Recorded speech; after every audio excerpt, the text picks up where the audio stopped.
Hi everyone, welcome back. Today we continue our journey through Annu Pandey's powerful second book, Keeping Faith Alive, as we explore chapter 4, Emotional and Psychological Effects of Spiritual Abuse. In this episode, we shift our focus inward to understand what spiritual abuse does to a person's mind, emotions, and identity. Beyond the external experience, we'll be unpacking the deeper psychological impact, how it affects self-worth, trust, decision making, and the way individuals see themselves and the world around them. We'll explore why many survivors carry guilt and fear long after leaving these environments and what the path to healing can look like. This is an important and deeply human conversation about awareness, recovery, and reclaiming your sense of self. Let's begin. How are you, Anu? I'm good, Siddharth. How are you? I'm awesome. I'm actually happy to be trying this new angle. Thanks for the info. Yeah, it will look better. It will be more appealing to our audience. Yeah. It's the one thing I've learned is like one's never like I don't know if this proverb is right. One never too old to be learning, but I don't think we're even old, so I don't know what the right phrase is.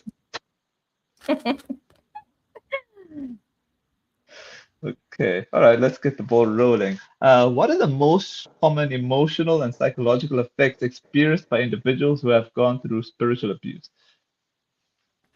Okay, Siddharth. So, when someone uses God to control you, to manipulate you instead of guiding you as you expected, it doesn't just breaks your faith, it breaks the core of who you are.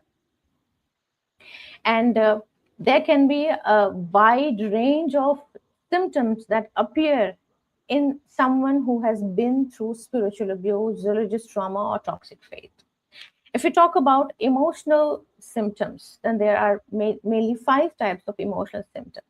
First one is there is a chronic guilt, and it's like persistent inside someone who has been through spiritual abuse. You are always guilty of something. You're guilty of Mm, setting a boundary. You feel guilty for saying no. You're guilty for wanting to be safe, for prioritizing your well-being. You feel guilty for questioning, for dissenting, for doing anything, even if you know very rationally that it's right for you, it's not wrong. Still, the feeling of guilt is there for free. It's like just it's there, even if it should not be, and you can't make sense of it, but it's there and you can feel it, and it causes you to feel distressed whenever you are trying to take anything that is for your good, that is for in your benefit, for your benefit, because the guilt is always there. It's like it's a permanent thing inside you. Then there is shame and self blame. There is constant feeling of shame. You may not be able to give a rational reason, a logic, a fact that supports this existence of shame or self blame, but it's there. That's why we are saying that these are symptoms. These are not the real emotions. Normally, if I've done something wrong, definitely I'll feel shame. If I've been caught doing something wrong, I'll feel shame. If I know that if I've hurt someone and I've realized that, I will feel guilt and I will blame myself. So these are the real scenarios in which these emotions appear. But when someone has been through spiritual abuse, because in spiritual abuse, there is a lot of gaslighting, there is a lot of emotional abuse which involve making a person feel these emotions even in the scenarios where this person is not supposed to feel this feeling. If I am made to feel guilty, shame, blame, take blame for the things that I have not done, or even if I've done them, they are not wrong, then gradually I will internalize the belief that I am someone who is always doing something wrong. So I should be feeling guilty all the time. I should be ashamed all the time. I should be blaming myself all the time.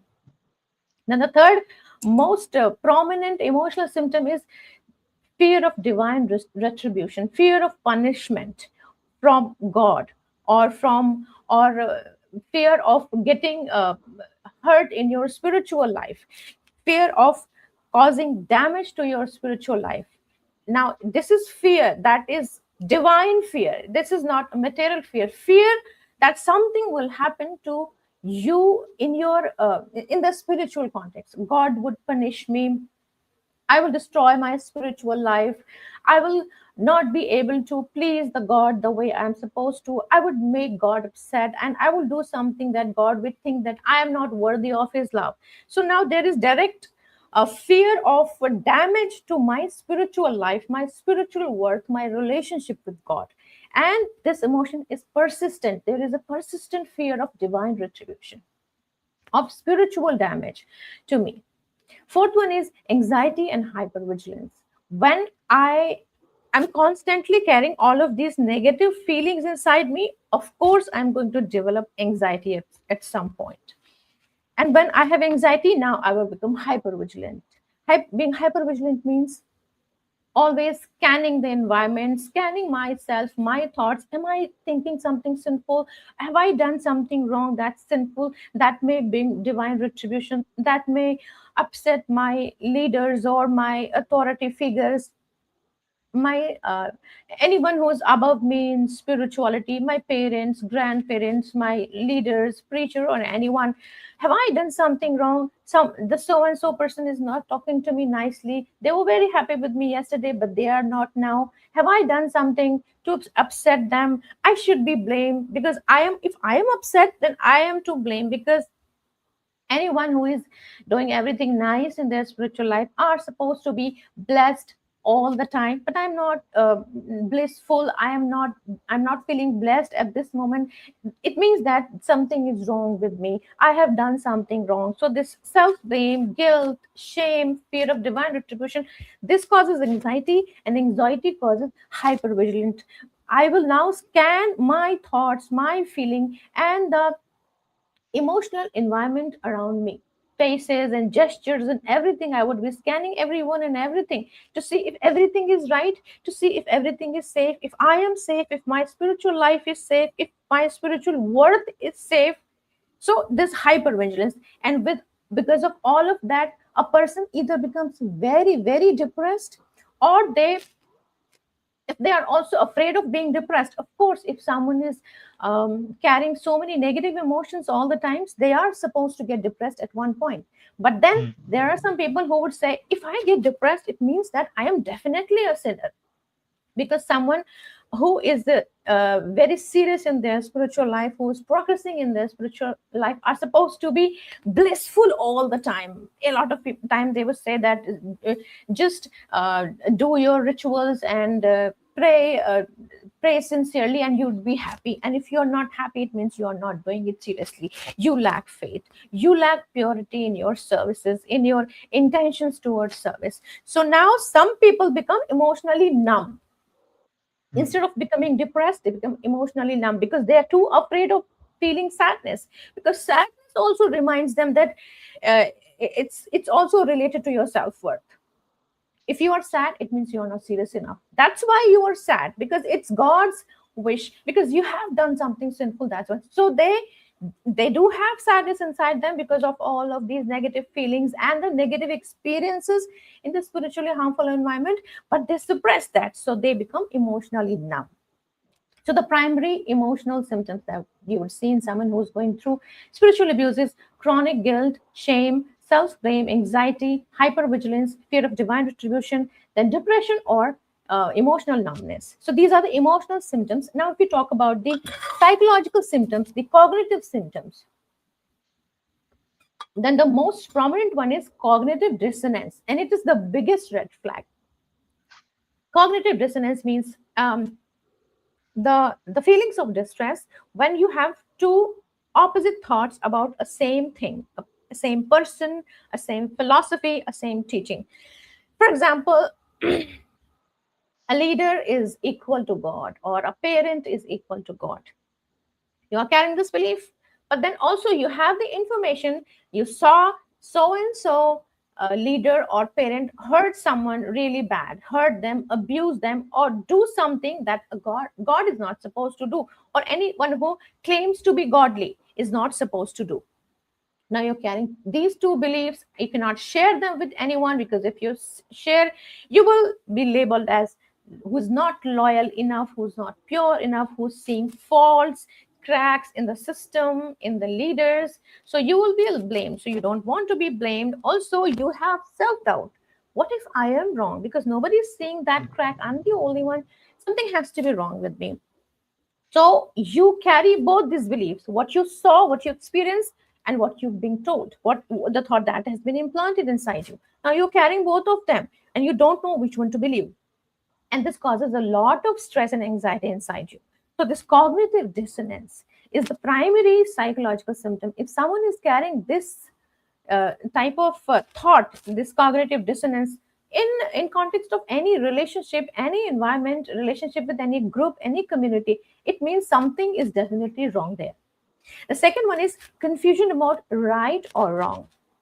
Now this cognitive dissonance is the one reason. Then you might have so many things, so many people about which you have something else in your mind, but you are supposed to feel and think in other ways. Also, there is a lot of micromanagement, coercion, and forced guidance in controlling environment, in controlling spiritual environment. So, when you are always taking guidance for everything, even for your material life, you gradually lose your ability to distinguish between what is right and what is wrong, because you are told to believe only what is told to you, only what is taught to you inside a spiritually harmful environment. You are very clearly told to not think critically, not use your brain, not try to analyze, think, and just take them as they are presented to you.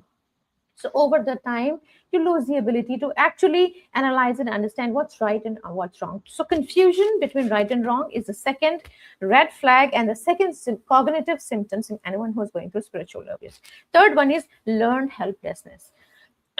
You think that you believe that something is wrong, I am being harmed, and I am distressed because of what is happening around me.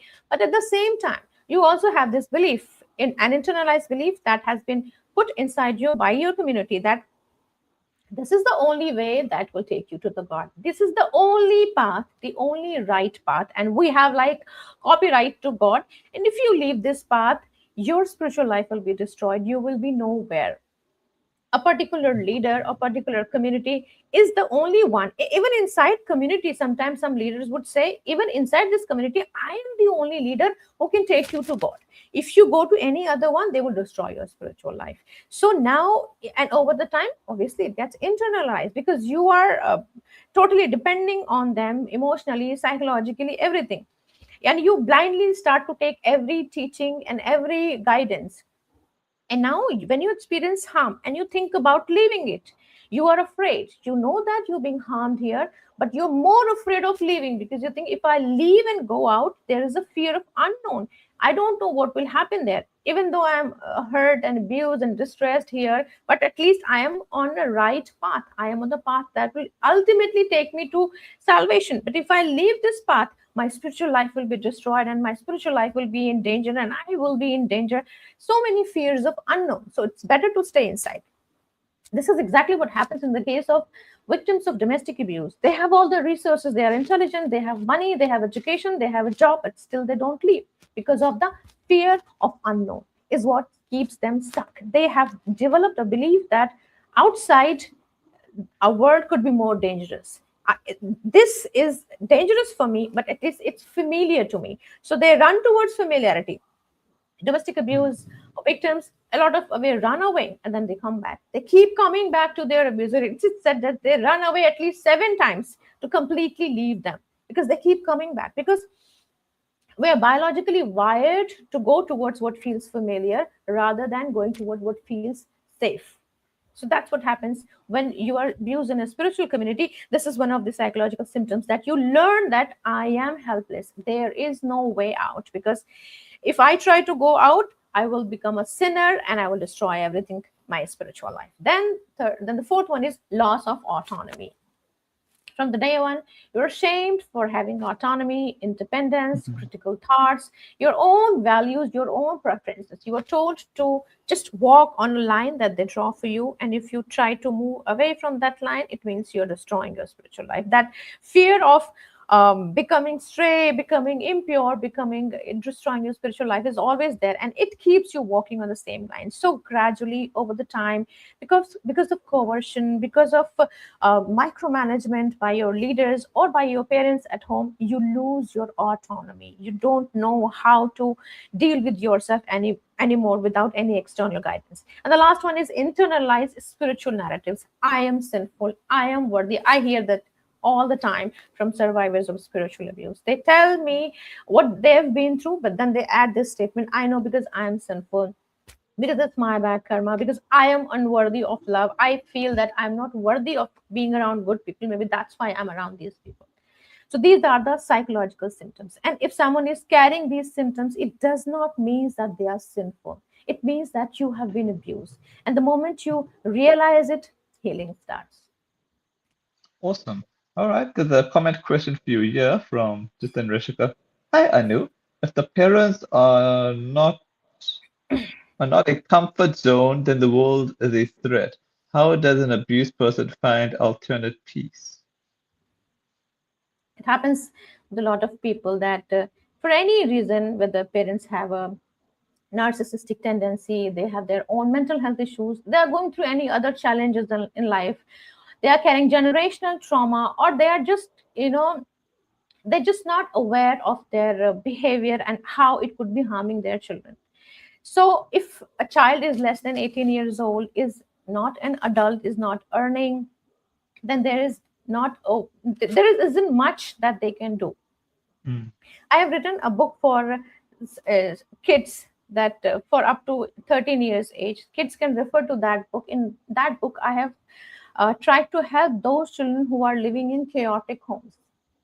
And I've suggested a few things like, um, there are some affirmations that children can use, that I am worthy of love. You can just write it on a piece of paper and stick it somewhere and read it every day. And you can even look yourself in the mirror and tell yourself, I am worthy of love, I love myself, and I accept myself the way I am. Children who are not loved and accepted the way they are by their parents have a lot of difficulty loving and accepting themselves the way they are when they become adults. So, if you have realized in your childhood or in your adolescence, you can start doing it right now. Try to love yourself and accept yourself. I'm very sorry, because this should come from parents. This teaching that you're worthy of love and acceptance should come from a parent. But if it's not coming from parents, then you can try to cultivate that in yourself by saying these lines every day to yourself. Our brain believes what we hear from our ears. If someone keeps telling that over and over, that we are unworthy, unworthy, unworthy, our brain starts to believe that. So we can cancel out those noise by the outside abusers, whether they are parents, bully teachers, or anyone, by telling ourselves every day that I am worthy of love, I am worthy of love, I love myself, I accept myself the way I am. Say this to yourself every day in mirror, one or two times every day, and it will start to change your perspective towards yourself, your feelings of compassion and empathy towards yourself. And when you become an adult, when you can separate from them, and it becomes possible to separate from them, separate yourself from them. And if a complete breakup is not possible, at least create some distance, create some boundaries. Do not always reply all the message, do not give all the details about your life, and especially do not share your problems with them, because that's when the abuse happens. When you share anything with them, when you give them information, that's when they use it to abuse you. A parent mm, could be abusive intentionally, and sometimes some parents are unintentionally abusive because they just don't know how to be a normal parent. And if possible, be in therapy. If your parents are ready to listen to you, take them to a therapy. There is a family therapy in which entire family sits and everyone shares their problems, and then the counselor or psychologist analyzes what's going on, what's the problem in the dynamics, and they can teach you the communication skills, the different skills and tools that you can use to repair yourself and repair the relationship. But if the parents are narcissistic, it's better to create distance from them and stay away from them as much as it is possible, and go for individual therapy or counseling to heal the wounds that you are carrying, the emotional or psychological wounds that you're carrying, or anything, any dysfunctional pattern that you have learned from your parents. They can be all helped. How does spiritual abuse impact a person's sense of identity, self-worth, and relationship with themselves over time?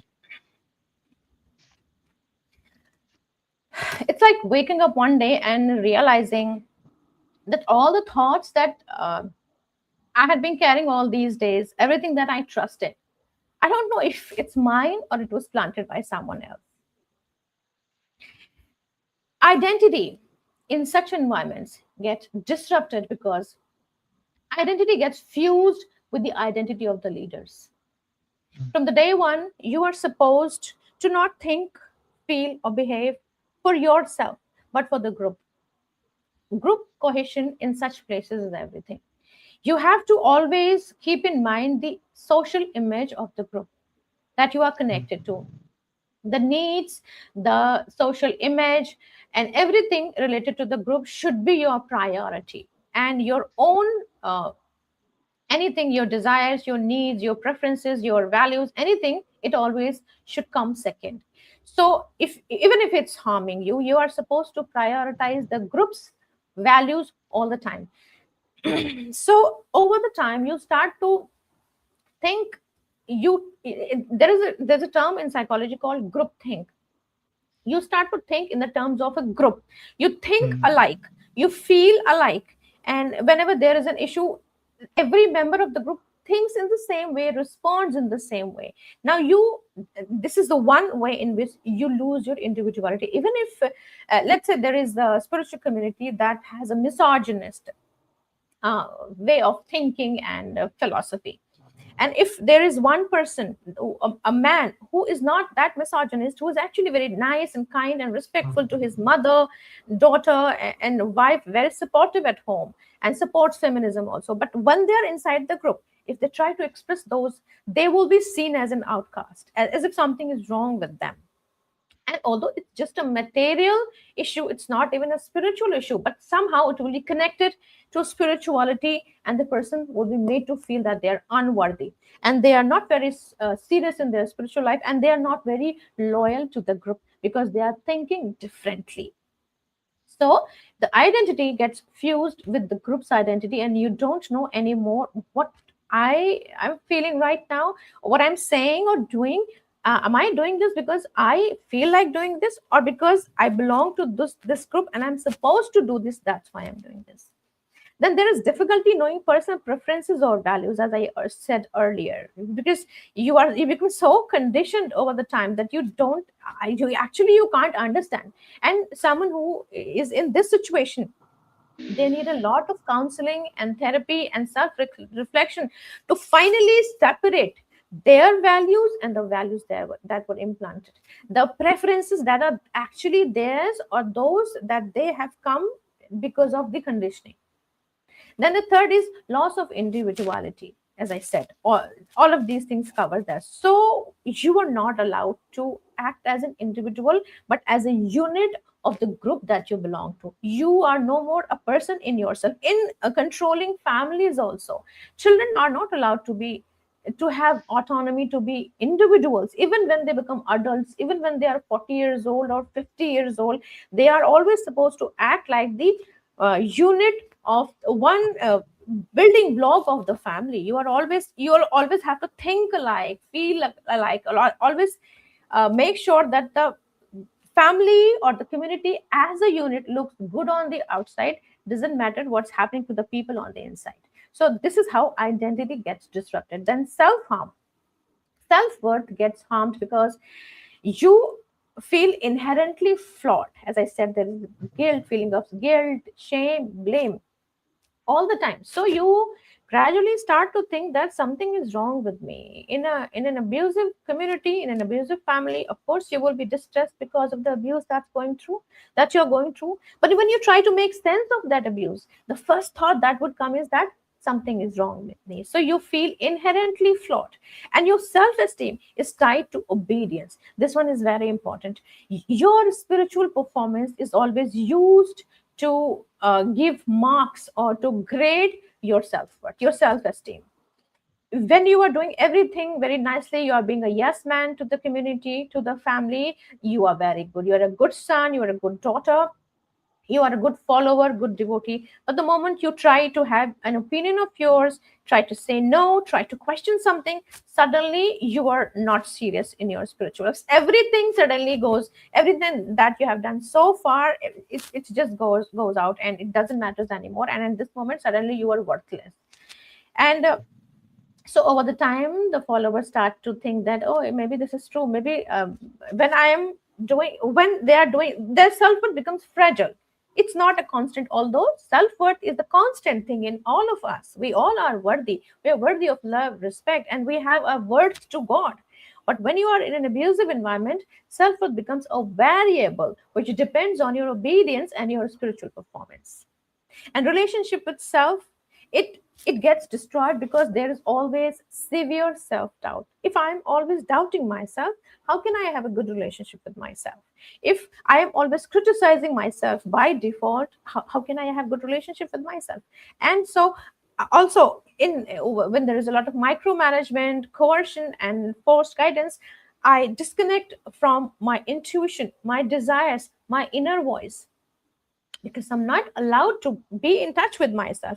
If let's say you have a friend and someone is not allowing you to get in touch with them, you cannot talk to them, you cannot exchange any meetings with them or any conversation with them, you cannot take their, you don't have to stay in touch with them at all in any way, then of course your relationship get will end up at some point, it will get destroyed at some point. So in harmful controlling environments, you are not allowed to keep in touch with yourself. You are, from day one, you are, wanted to be, you are expected to stay disconnected from yourself. Do not listen to your mind, do not think critically, don't be autonomous, don't have questions, don't analyze anything, just do what is said, just do what everyone is said. So of course going to get disconnected from myself over the time. So this is how identity, self-worth, and relationship with self gets destroyed over time in spiritually harmful environments. Why do many survivors of spiritual abuse struggle with guilt, fear, or confusion even after leaving the environment? Leaving an environment doesn't mean that the environment leaves your mind. Hmm. Sometimes, even after leaving a harmful environment, we still carry the environment inside our mind. It's still there. Initially, it was an external thing. Now I'm carrying it inside my head. All those voices are internalized now. They have become my critical voice. If someone is going through guilt, fear, confusion, it's not a sign of weakness, uh, a weakness of your character, your morality, or your spirituality. It's a sign that you were abused. It's a sign of conditioning, manipulation, attachment, and cognitive distortion that happened in that environment where you were abused emotionally or psychologically. And in some environments, it's worse. There are other forms of abuse involved as well. So, as I said, there's a long term fear of divine retribution, spiritual danger, danger to your spiritual life. If you're carrying fear in your head, constant fear that if I do this or do that or say no or do anything, even if it's for my well-being or for my safety, it may destroy my spiritual life, it might upset God, and there will be divine punishment. If there is internalized doctrines of obedience, if obedience, you're just expected to obey, you're expected to give blind obedience in every case, you are not allowed to think if it's okay to obey in so and so case. Now, the blind obedience is the number one reason why people fall for toxic gurus or harmful preachers. All the severe cases of abuses that we hear from churches, mosques, temples, ashrams, they happen because from the day one, followers are made to believe that it's not okay to not obey. Obey in every case. So, internalized doctrines of obedience. And people actually believe that it's not okay to not obey, even if the person who, this leader or this authority figure, is telling you to do something wrong. Then there is a lot of gaslighting involved in every controlling environment. Gaslighting is very important. Gaslighting conditions you, makes you someone who can be easily controlled. It makes you, they make you doubt your own reality. And over the time, you start to doubt your own reality. You start to stop trusting yourself. And there are a lot of shaming tactics, even in families, even in schools and colleges. I have seen teachers using this tactics a lot. So this is one of the number one psychological abuse tactics, to shame someone. If you shame them, because shame, the feeling of shame is very difficult. If you make someone feel ashamed for doing something, you can have a very good control over them. So shaming tactics are used frequently. You are wrong if you question this. So these types of statements, they stay inside the mind, they get internalized. And then emotional dependency on the leader or the group. You are gradually isolated from the outsiders, because they are not on the right path as you are. They are not as pure as the group is, the people inside the group is, and they may be dangerous for your spiritual life. So you, over the time, cut yourself or distance yourself off from the people outside the group, and you become emotionally dependent on the group and the leaders for any sort of emotional support. And there is also a fear of losing community, purpose, and identity. Your only purpose in life becomes to become a good member of the family. In families, it becomes to become a good daughter or become a good son. That remains your primary focus in my life. My primary, even if you want to become a doctor, engineer, or you want to become social worker, you want to do this and that, you become want to become a good parent, in your conscious mind, but in your subconscious mind, the controlling environment will give you one on and only one goal and one purpose in your life, to become loyal to this group or the family that you belong to. So and if you leave, if you are not obedient enough, if you try to leave this one, it will be harmful for you. You also carry this. So there is a very unhealthy attachment because of the emotional dependency, because of the getting not being in touch with the outsiders, and fear of losing community, and fear of losing purpose and identity. Now you do not have any personal identity, you do not have any personal purpose in life, values in life. Everything is connected to the community. So losing the community means losing everything you have in your life. And the last one is cognitive distortions that we already discussed: confusion from controlling belief, difficulty separating healthy spirituality from taught dogma. So these are the reasons. The conditioning, manipulation, attachment, and cognitive distortion is what causes guilt, fear, or confusion. Even after people leave the environment, I have seen people who are not the part of their spiritually abusive community, still they are carrying confusion, they are carrying guilt, and they are carrying fear. True. In what ways can spiritual abuse affect a person's ability to trust others or even trust their own judgment? When someone, when people who claim to speak for God betray you, who can you trust after that? Mm, that's true. Spiritual abuse. Yeah, so that's spiritual abuse, or breaks two things at once. It breaks your trust in yourself, and it breaks your trust in others. Mm. I will quote an example. I recently talked to someone to a few weeks ago. This person has been was associated with a toxic community for several years of his childhood, and they betrayed him, they exploited him, they manipulated him really bad. Now this person is so damaged, and is in a desperate need of some sort of counseling, therapy, self-help tools, books, and resources from psychologists. But he won't get them because his community told him that all these things are dangerous for your spiritual life. At the same time, he does not want to listen to any psychologist, therapist, counselor, or want to read any book or tools that have been prepared by anyone who is into spirituality, because he got betrayed by someone who was into spirituality, who people who were into spirituality.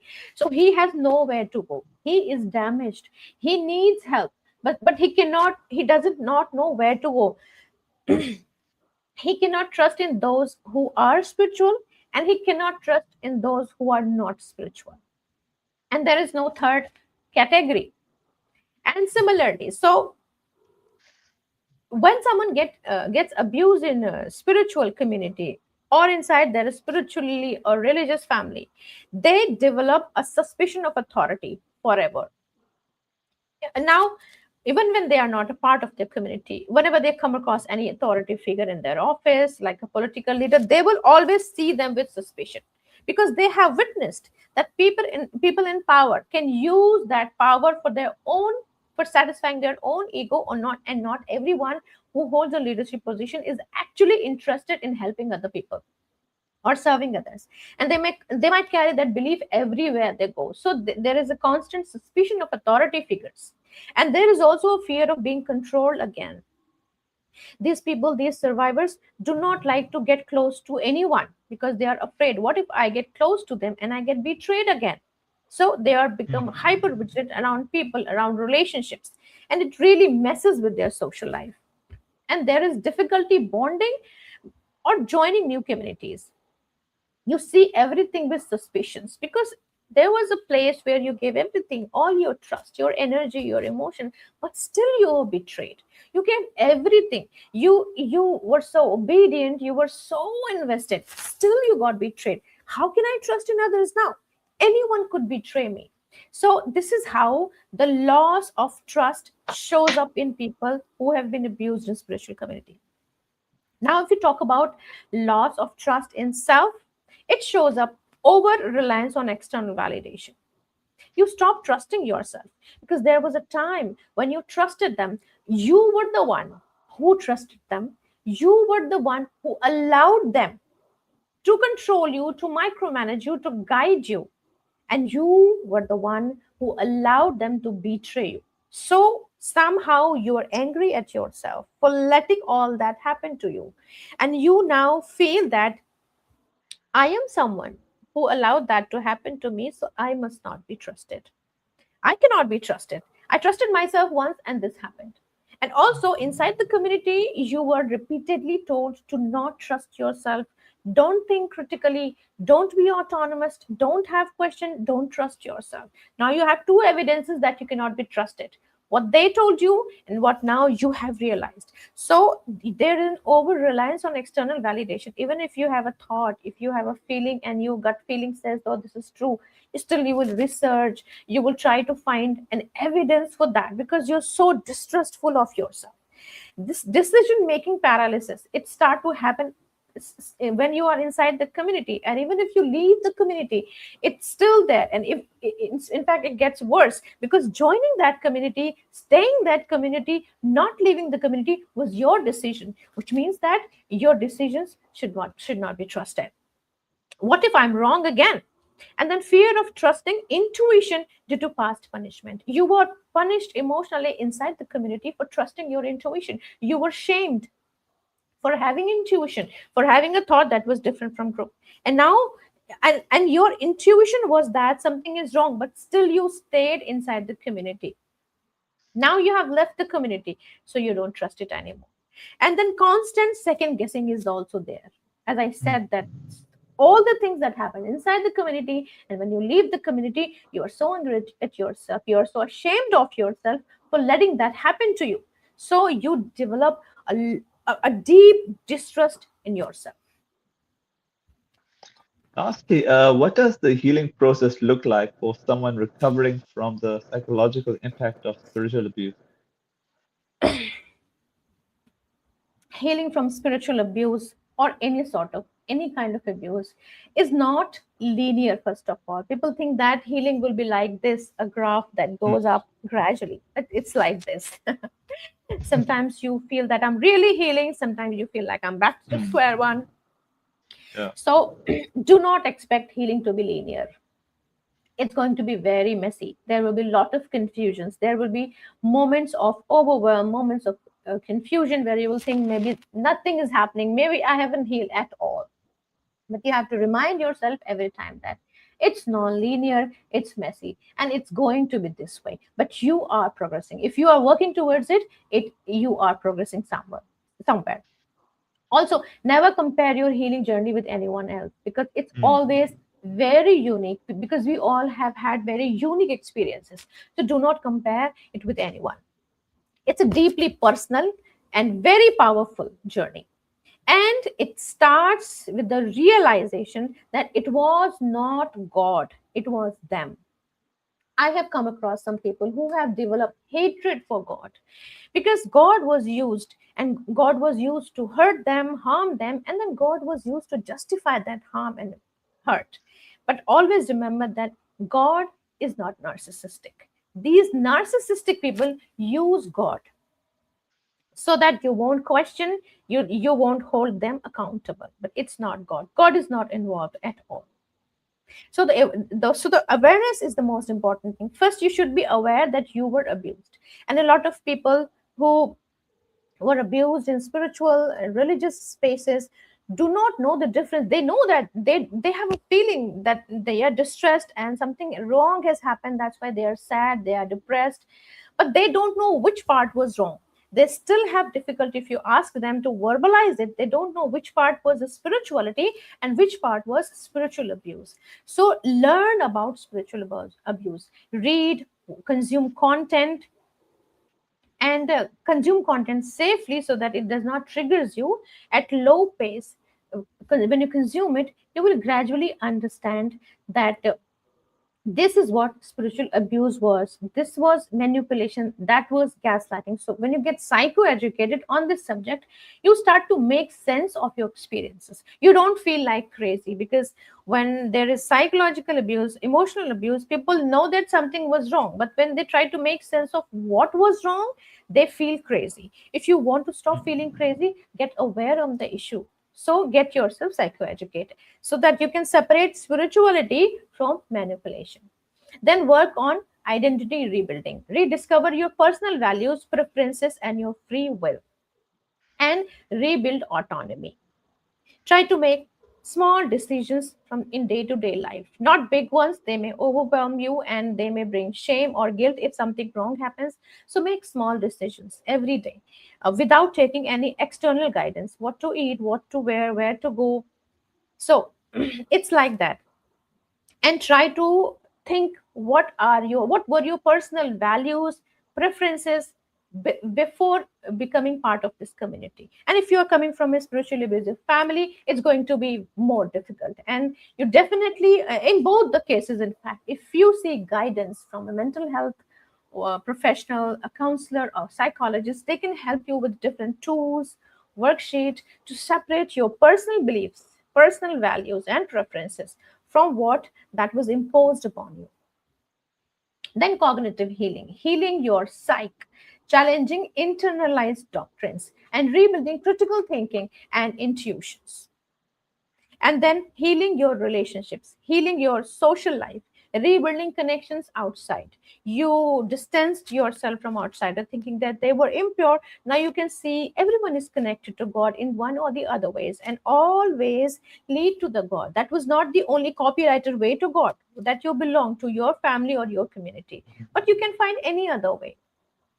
So respect other people also, and don't see them as inferior to you because they didn't belong to your community. Because see what your community did to you, or what your family did to you. If they were the best, would you be in this condition watching this video right now, trying to understand how to heal myself?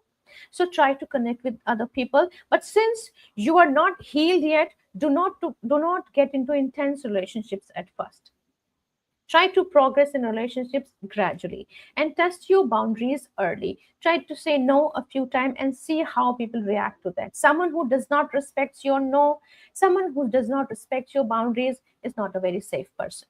So stay away from people who do not respect your boundaries, and try to get into relationships, friendships. And even if you're trying to find a new community, or a spiritual community, or your mentors, do it very, very gradually. There are some red flags that you should watch in a community, like how they handle dissent, how they handle questions among themselves, how they are treating their old community members, if they if they support and they respect your boundaries or not, if they are very micromanaging from you from the day one. So these are the red flags to watch for. So this is how you can rebuild your relationships, and your you can even find a new community. But I would say that first heal to some level and then get into any sort of intense relationships. But go out and talk to people. And there is a very safe space, which is support groups on Facebook that you can join.